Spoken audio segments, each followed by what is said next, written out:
A lot of people know about your name now in China. Dr. Aylward, I understand that you were in Wuhan. So what was it like? When I pulled into to Wuhan, and by the time I left, about 36 hours later, it was at one level heartbreaking as I listened to the stories of individuals and the Chinese, just wonderful people, and the people of Wuhan, how they speak to you and tell you what they really think. So it was heartbreaking to understand the loss of life, the devastation, the impact so much beyond the disease itself, and how deeply scarred the population would be.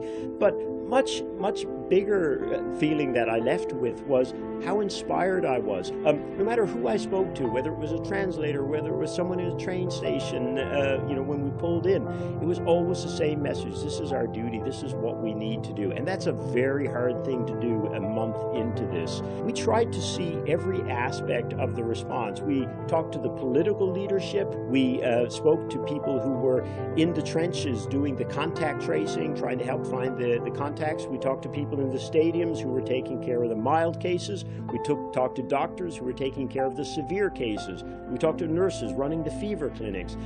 We talked to so many different folks to try and get a feel for what was happening there. I was sleeping 2 hours, 3 hours a night for a couple of weeks, but the Chinese colleagues were working so much harder. And one of the things that I keep telling my colleagues here is, every time we got on a plane or on a train or in a little bus or a van, when I would turn around to ask one of my Chinese colleagues something, they were fast asleep because they're exhausted. They're working such hard, long hours. They would grab a wink of sleep wherever they could.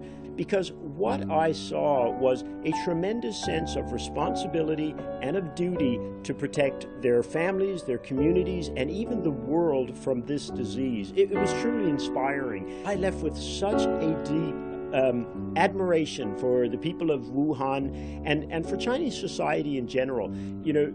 The real heroes of this response are those people, sitting home in skyscrapers and apartment buildings for weeks on end.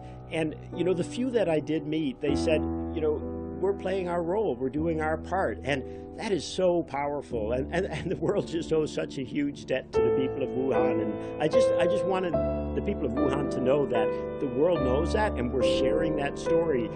What you're doing is so important.